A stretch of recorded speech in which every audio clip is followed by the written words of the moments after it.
Religion का सबसे ज़्यादा मजाक उड़ाने का काम भारतीय जनता पार्टी करती है। मोदी जी की तुलना भगवान श्री राम से करना, उत्तर प्रदेश के उप मुख्यमंत्री थे जिन्होंने कहा था कि सीता मैया तो टेस्ट ट्यूब बेबी हैं।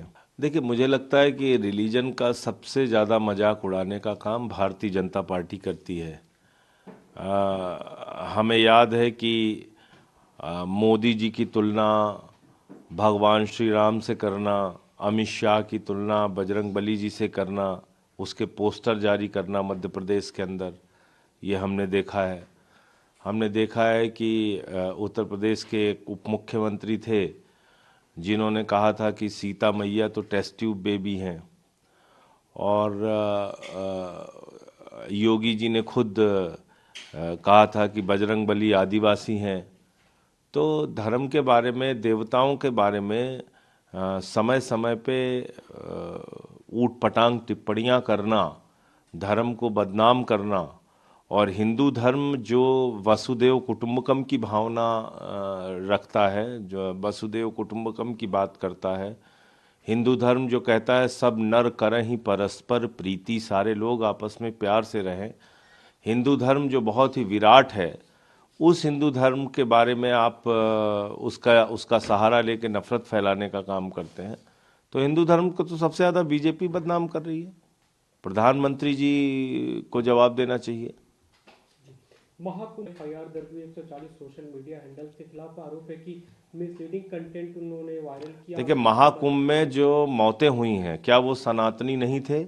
क्या वो हिंदू धर्म को मानने वाले लोग नहीं थे?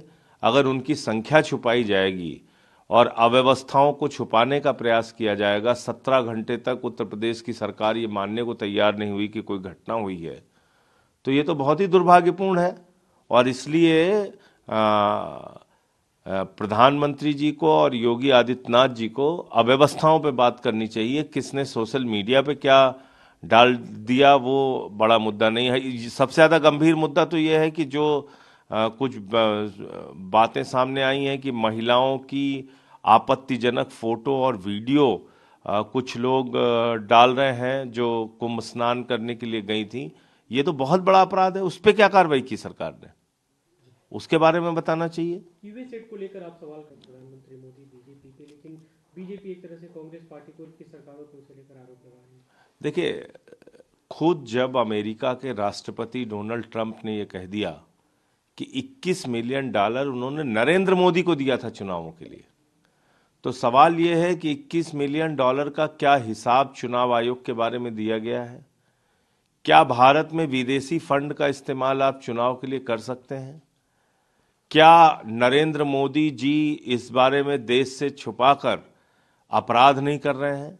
तो इसलिए उनको स्पष्टीकरण देना चाहिए कि भाई उन्होंने अमेरिका का विदेशी पैसा लेके भारत का चुनाव कैसे लड़ा, क्या वो छुपा रहे हैं देश से? ये $21 मिलियन किस लिए दिया गया था उनको डोनाल्ड ट्रंप के द्वारा? क्योंकि अब तो एस जयशंकर ने भी मान लिया कि यूएस एड को यहाँ पर सद्भावना के तहत काम करने की छूट दी गई थी। तो जब आपने काम करने की छूट दी गई, ये मान लिया उन्हीं संस्थाओं से आपको $21 मिलियन मिले, ये वहाँ का राष्ट्रपति क्लेम कर रहा है, तो उसके बारे में प्रधानमंत्री को सामने आकर जवाब देना चाहिए। चुनाव आयोग को बताना चाहिए कि $21 मिलियन का हिसाब मोदी जी ने और उनकी पार्टी ने दिया है कि नहीं दिया है। दिल्ली विधानसभा शुरू हो रहा है, जो नई सरकार गठित हुई है, आज सभी लोग शपथ लेंगे। उससे पहले कल जो महिलाओं को सम्मान राशि देने की बात थी, उस पर मुख्यमंत्री रेखा गुप्ता ने कहा कि आम आदमी पार्टी की सरकार खजाना खाली करके गई। 77,000 करोड़ रुपए का बजट, अंतिम बजट पेश किया है दिल्ली की सरकार ने। और जब हमारी सरकार बनी थी 10 साल पहले, तो 32,000 करोड़ का बजट था। लगभग 2.5 गुना बजट दिल्ली की जनता के लिए बढ़ाकर गई है आम आदमी पार्टी की सरकार। अरविंद केजरीवाल जी के नेतृत्व में एक बेहतरीन काम भी हुआ है और दिल्ली का बजट भी बढ़ाया गया है, और वो आंकड़े मौजूद हैं।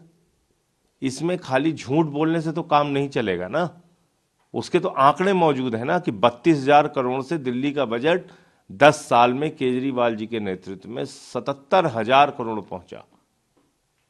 तो आपने जो वादा किया दिल्ली के लोगों से, वो वादा पूरा कीजिए। 2500 रुपये महिलाओं को देने का वादा पूरा कीजिए। उसके नाम पे ये बहाना तो कोई नहीं मानेगा कि दिल्ली का बजट घाटे में है, क्योंकि दिल्ली एकमात्र राज्य है पूरे देश में जहां का बजट मुनाफे का बजट है।